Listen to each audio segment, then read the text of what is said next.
What I want to share, it's when this book came into my space, uh, I was already on a self discovery journey.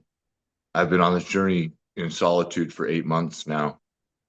And what I refer to as the embodiment of the divine masculine, my relationship with God, with the union of the feminine and masculine within myself. It's taken a lot of work. When I researched, I didn't realize Eros, the Greek god, but the stories, look, the book, I'm about to start it for the second time, but it has, you know, I've never read anything like it. And the reason, there's many reasons it's connected to me, emotion, the reason, instinct, the three minds.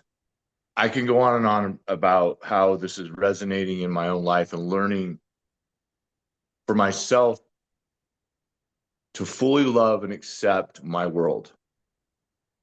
And that has resonated deeply with me when I experience all the other millions of worlds and honoring their world. Uh, it's become a force within myself. I have a lot of notes. This is something I've never done before. I still can't figure out why you want to ask me questions, you know, and then at the same time, like this book mirrors my life in a lot of ways. I feel like I've lived multiple lives here in this dimension. And so to travel through other worlds and gain and can see these perspectives and people's environments, how they were raised, how they have lenses for their life and their world. Um, and what I found most intriguing is that I run around my house naked all the time. And so to see Euros traveling through these worlds naked, I was like, yeah, you know. And because I look at the book, I have a body like he does, and I'm grateful for that. And I sculpt naked sometimes, I paint, I do my art, I do sculpture. I'm an artist and always have been an artist, and I can see where I hadn't been honoring my world for decades in honoring my true essence of my contribution, my spark of light to humanity. And so when I stop and allow the book to really resonate within myself, like I said, I read the rules of the book. You can't reread start to finish. And I followed the rules and I followed them. And I got to the end and I'm like, well, first, there were nights that all of a sudden I had read 150 pages and I'm like, how did that happen? Okay. And then I would take a break for 2 days to really, and then it just resonates. I come back to it. But as I got towards the end, I'm like, I don't want it to finish. I, my heart, like I had tears at the end of just all this coming together and those big self-love realizations of connection and how we are all connected. So I'm excited. Well, in this interview, I mean, I can just say what it is, that there's 777 life secrets was inside the book. And I could sense these things. And I will say this, one of my favorite parts were when when Eros is in the library, prior to all that book burning that went down and information, and to see like Carl Jung and Einstein, all these different people like pop in, in theory. It just was really enlightening.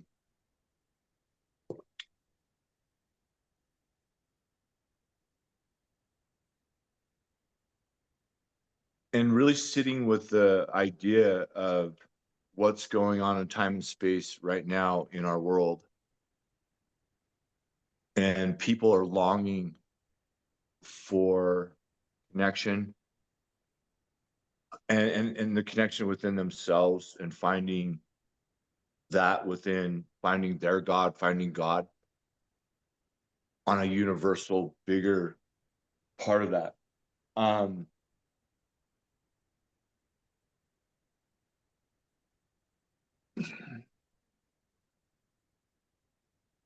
This book mirrors like how I've changed my life. And how do I say this? It took 21 years of sobriety to prepare me for the last 8 months of this journey of internal change for myself. And the way that this book found me, like it was just random. You know what I mean? It was random how it came across, and I took a picture of it. It just kind of really drew me in. I've never seen a book like it. I've never seen a book like this. And so when I look at the integration of it, and I can see how people have reread it, and I have a lot more to learn from it, because I still, you know, and I guess those are my questions, is like the mastery of really learning out how to understand or fully the essence of where or what mind they operate in. I love the idea that Eros carried love and then self-love, you know, all the way through the book.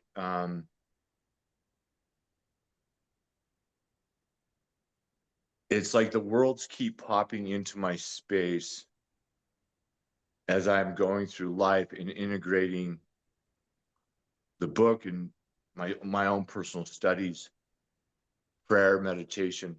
One of the things that really caught my attention in the beginning was that made the most sense to me was God spoke to Eros from a dog. I thought that was, I mean, that to me is more likely than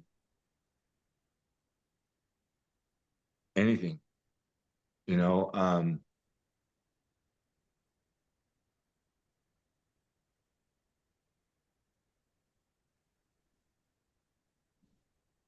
The thing that's really important to me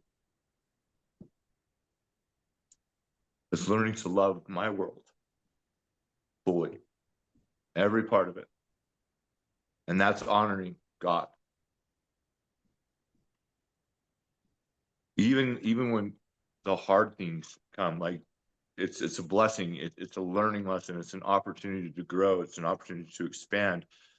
You know, so yeah, I reached out because like I'm saving up money because I want, there's a few people I want to this, I want them to have this. And then I recognize in different worlds where there are also spirit beings that they're not ready for this. Or I don't know. It's something that has to be, how do I say this? When people are drawn to it, if I share it, they're really drawn to it. And some people are like, oh, it's really pretty, you know, and then maybe that's, I was intrigued that there's, I mean, there was a thing on the thing that said that there's like 35,000 plus people all that has read this. And how do you pronounce your country? It was exciting to, there was a part of me that was excited to share about it, you know. It resonates with my study. It's resonating with my life. As I share with people on this full journey back to alignment for myself, the union within myself with God, honoring all worlds. And that's the highest form of love, is really learning unconditional love, not to judge other worlds. And yeah, so that's where I'm at, first time reader and getting ready for the second time. So Thank you.